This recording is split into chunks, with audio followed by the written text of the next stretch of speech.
트럼프 2기 행정부의 출범으로 전환점을 맞게 된 미국 이민 정책에 대해 봉영식 연세대학교 개원 교수님과 이야기 나누어 보도록 하겠습니다.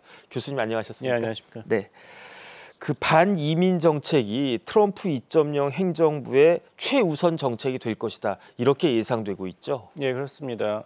이것을 이제 화두로 삼아서 트럼프가 지난번 2024년 11월 5일 대통령 선거에서 압승을 거두었죠. 네네. 당시 그 바이든 행정부가 이민 정책, 국경 안보를 제대로 하고 있지 못한다, 잘못하고 있다고 응답한 유권자가 80%에 달하는 것으로 2024년 2월 퓨 서베이 여론조사 기관이 발표했습니다. 그리고 2024년 2월에는 갤럽 조사에 따르면은 유권자의 27%가 자신은 이번 대선에서 이민 정책이 제일 중요한 이슈라고 생각한다고 대답했습니다. 네네. 이것에 트럼프 공화당 대선 후보가 적극적으로 그 공세에 나서서 이제 바이든 민주당 후보를 공격했고 이것이 트럼프 공화당 후보의 이제 압승으로 이제 연결이 된 것이죠. 네네. 사실 우리 그 시청자분들께서는 이제 한국과 관련해서 이것이 뭐 어떤 연관이 있는가 생각하실 수도 있는데요. 인상적인 장면이 사실 2013년 11월 당시 미국 대통령은 이제 오바마 대통령이었죠. 네네. 그 당시에 이제 미국 캘리포니아에 있는 대학교에서 연설을 하는데 연설 중간에 한국 학생이 영어로 이민자 추방 중단하라 이렇게 소리를 질렀어요. 네네. 이제 홍주영이라는 학생인데요.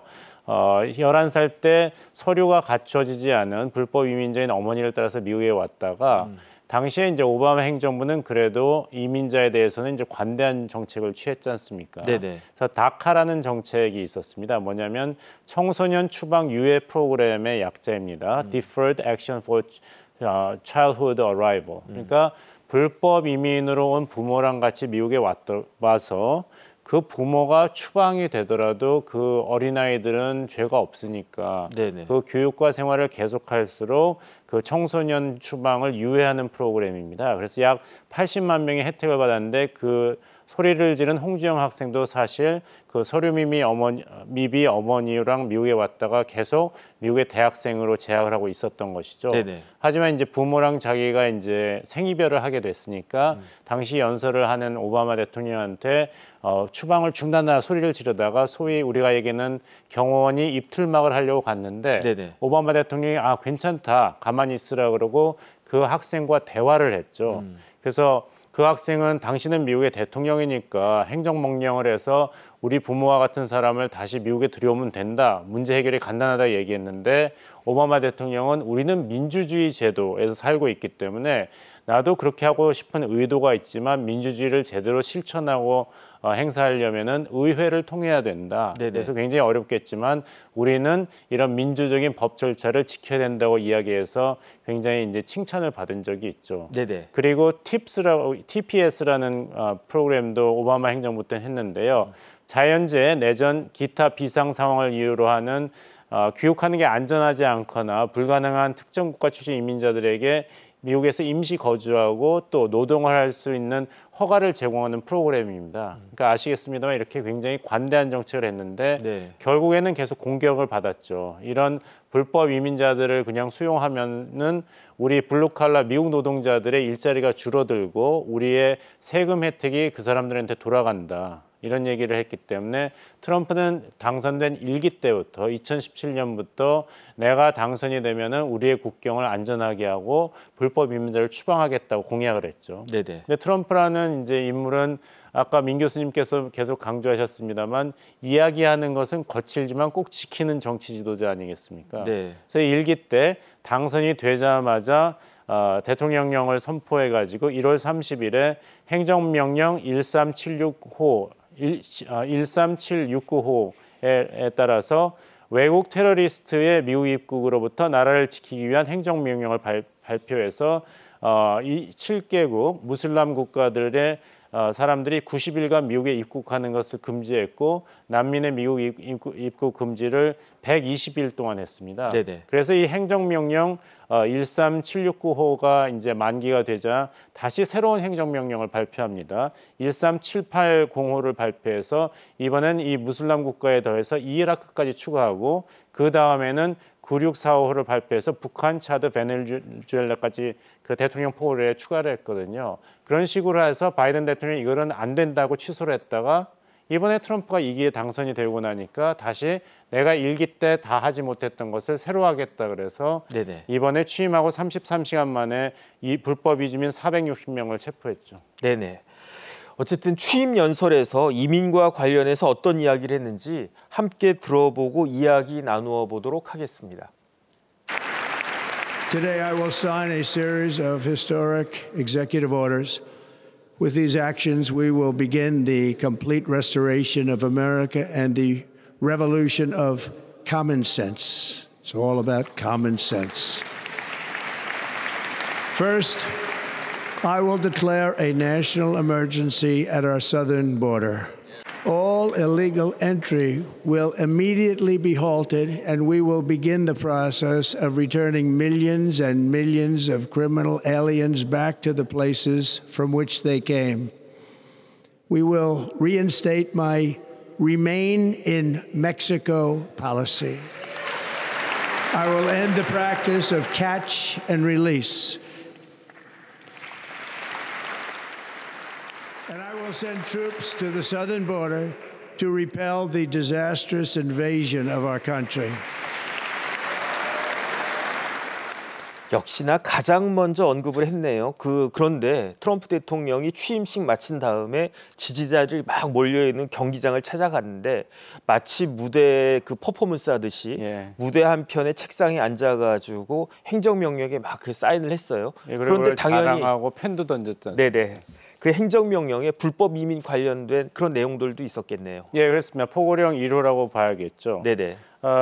아까 이제 연설을 보시면은 계속 트럼프 대통령이 강조하는 것은 국가 비상사태다. 이 침략을 당하고 있다. 이렇게 계속 강조를 했습니다. 네네. 이런 그 미국 남부의 비상 그 사태를 선포하는 것이 굉장히 중요한 게 뭐냐면은 대통령이 행정명령을 발동해 가지고 군을 투입할 수가 있습니다. 네네. 그래서 이제 이민통제국이라든지 국경보안 요원뿐만 아니라 거기에 이제 군까지도 그것을 조력할 수가 있기 때문에 이미 기존에 배치된 그 미국 남부 국경에서의 주 방위군과 예비군들 지금 2,500명이 국경 방위를 하고 있는데 거기에 1차적으로 1,500명의 육군과 해병대를 투입했습니다. 그리고 장기적으로는 약 1만 500명의 군대가 동원될 것이라고 이제 보도가 나오고 있죠. 네네. 그래서 그 연설에서 나왔듯이 바이든 행정부 때 했던 체포 후 석방 관행을 종식시킬 것이다. 캐치 앤 릴리즈. 일단 불법 이민이 미국 국경을 넘어오면은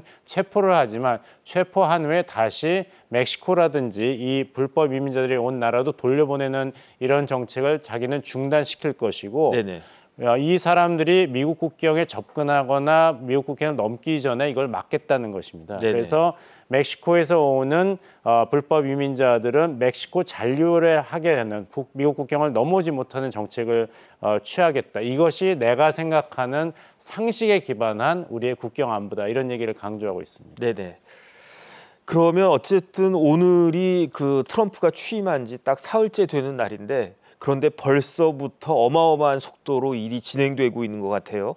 불법 이민자 단속, 국경 봉쇄 바로 실행이 됐다면서요? 예, 그렇습니다. 아까 말씀드린 트럼프 대통령은 자기가 약속한 것, 선거 기간 동안 한 것을 신속하게 또 확실하게 지키는 대통령으로 일기 때부터 국민의 신뢰를 얻었고 그 신뢰가 트럼프가 글로버 클리블랜드 미국 대통령 이후로 최초로 네네. 징검다리로 재선에 성공한 그랬죠. 대통령이 되는 요인이었습니다. 네네. 그런데 이 불법 이민 문제는 지난 대선에서도 중요 쟁점이었고 이게 사실은 트럼프가 승리하는데 결정적 역할을 하지 않았습니까? 그런데 저도 잘 모르겠는데 미국의 불법 이민자 문제가 그 정도로 심각한가요? 예, 심각하죠. 왜냐하면 이제 바이든 행정부에서도 트럼프 일기 때 너무 그 서류를 갖추지 않은 불법 체류자들에서 가혹했다 해가지고 그 유예 프로그램을 했습니다. 그러고 보니까 이제 미국 남부의 국경에 그 그 라틴 아메리카 지역에서 대부분 오는 이제 이민자들이 몰린 것이죠. 그래서 이제 2024년 대선 캠페인이 한참일 때를 보면은 하루에 미국 국경을 불법으로 넘는 이민자가 약 2,500명, 최고 기록은 하루에 1만 명까지도 이뤘습니다. 이 숫자는 트럼프 일기에 비해서는 그 숫자가 3배에서 4배에 달하는 숫자고 네네. 그 전에 있었던 조지 W. 부시 공화당 행정부라든지 바락 오바마 민주당 정부 8년에 비해서도 2배에 달하는 급속하게 증가된 숫자였죠. 네네. 그래서 국내에서 민주당 지지자조차도 이것을 비판을 하게 되니까 당시에 있었던 그 임시 보고서를 중단했습니다. 그래서 그 보고서를 다시 재개하는 것은 하루에 미국 국경을 불법으로 넘는 이민자의 숫자가 2,500명에서 일주일 내내 1,500명까지 감축이 된 다음에 다시 재개하겠다고 했죠. 네네. 워낙 그때 논란의 여지가 있었으니까요. 네네. 그래서 지금은 이제 트럼프가 당선되고 나서는 하루에 이제 국경을 넘는 미국 남부 국경을 넘는 불법 이민자의 숫자가 이미 800명 수준으로 떨어졌다. 네네. 이런 경고 메시지가 갔다는 것이고 네네. 이런 것은 이제 멕시코 정부한테 이제 계속 압박을 가하는 그런 외교 카드로도 사용되고 있습니다. 네. 이거 왜 멕시코의 문제를 미국에 끌어들이는가? 이것은 멕시코 정부가 책임을 져야 된다는 메시지를 트럼프 행정부가 멕시코 정부에게 전달하면서 만약 이것을 거부하고 무책임하게 계속 행동한다면은 관세 폭탄을 피할 수가 없을 것이다. 네네. 그래서 캐나다와 멕시코를 꼭 집어서 네네. 중국도 아니고 캐나다와 멕시코를 꼭 집어서 25세의 관세 폭탄을 선언했습니다. 네. 어쨌든 트럼프 대통령은 바이든의 이민 정책을 이제 뒤집은 거 아니겠습니까? 그러면서 트럼프 1.0 일기 때의 그 반이민 강경론자들을 다 불러 모았다라고 하는데 구체적으로 어떤 사람들이 있습니까? 뭐 제일 유명한 사람은 이제 톰 호먼하고 전 이민세관 단속국 국장 직무대행입니다. 네네. 그래서 이미 그 국경 담당 자르라고 할 수 있죠. 트럼프 일기 때부터 2017년부터 20년까지 당시에 인권 탄압 비판에도 불구하고 불법 이민자 부모와 아동의 격리 정책을 주도했었죠. 그래서 비슷한 정책을 이 톰 호먼 그 이민 세관 단속국장 직무대행이 계속 국경 담당 자르 역할을 할 것으로 기대가 되고 스티븐 밀러 백악관 비서실장은 이 반이민 정책의 일종의 두뇌 브레인이라고 할 수 있습니다. 네네. 그래서 트럼프 일기 때 시리아, 수단, 소말리아 등 이슬람권 7개국 국민의 미국 입국을 90일간 금지하는 아까 말씀드린 대통령 행정명령 그것을 기한하는 정책을 관장했습니다. 네네. 트럼프 집권 일기 행정부에서는 이민 정책을 주도하면서 2018년 연방 이민국의 H-1B 비자 이 비자로 사실 앨런 머스크도 미국에 들어가서 그 시민권을 획득하게 됐는데요. 그랬죠. 이것조차도 이제 6개월간 2020년에 중단하는 그런 정책을 주관한 아주 강경파입니다. 네네. 그리고 국토안보부 장관에는 당시 이제 부통령 후보 트럼프의 러닝메이트로 마지막까지 거론이 되었던 크리스티 넘 사우스다코타 주지사가 발탁되었습니다. 네네. 그렇게 본다면은 적어도 2017년에서 20년까지의 그런 강경한 반이민 정책, 국경 안보 정책이 되풀이되거나 더 강하게 나타날 여지가 크다 말씀드리겠습니다. 그럼 이번에는 이제 구체적인 쟁점을 봐야 될 것 같은데 가장 큰 문제는 역시 혼합 신분 가족의 문제가 아닐까 싶습니다. 그러니까 부모님은 불법 이민자들인데 만약에 그 사이에서 애들이 태어나면 그럼 미국 수정헌법에 따라 가지고 합법적인 시민권자 되는 거 아니겠습니까? 이제까지는 그렇죠. 그러니까요. 그러니까 한 가정 내에 불법 부모, 합법 자녀 이렇게 되어 있는데 만약에 트럼프의 그 정책대로 한다라고 하면 그러면 이 가정이 깨질 수 있는 것이 아닌가. 그렇다라고 하면 자 윤리적으로도 좀 비정한 것이 아닌가 이런 문제가 생길 수 있을 것 같아요. 그 문제는 계속 제기가 됐습니다. 네네. 비인간적이다. 어떻게 자녀와 부모를 정부가 갈라놓는가 이런 네네. 주장이 있었지만 트럼프가 아까 연설에서 보셨지만 우리는 상식을 회복해야 된다는 것이에요. 트럼프 입장에서는 불법인데 왜 우리가 관용을 베푸는가 법을 어겼는데 거기에 대한 상응한 책임이 있어야 된다. 이것을 주장하고 있는 것이죠. 네네. 그러니까 이제 미국의 수정헌법 14조를 보면은 그 속지주의라고 하지 않습니까? 그렇죠. 국제법에서 태어난 영토에서 시민이 된다는 것인데 따라서 비록 부모가 불법으로 미국에 체류를 했다더라도 미국 영토 내에서 출생한 자녀는 자동적으로 미국 시민권을 획득하게 되는 것입니다. 네네. 그렇다면은 비록 불법으로 미국에 체류하고 있는 부모지만 가족 중에 한 명이 미국 시민이기 때문에 계속 이제 체류할 임시 권한을 미국 정부가 허락을 했던 것이죠. 네네. 왜냐하면 가족을 분리하는 것은 미국의 민주주의와 인권 정신에 반대되는 것이기 때문에 너무 잔인하다 이런 것이었는데 이것이 이제 이런 불법 체류자들이 기술적으로 너무 남용을 하면서 우리나라도 왜 원정 출산이라는 게 있었지 않습니까? 그렇죠. 그런 식의 이제 행태가 계속 일어나면서 불법 이민자가 너무 늘어나니까 이것도 수정헌법 14조를 우회하는 그런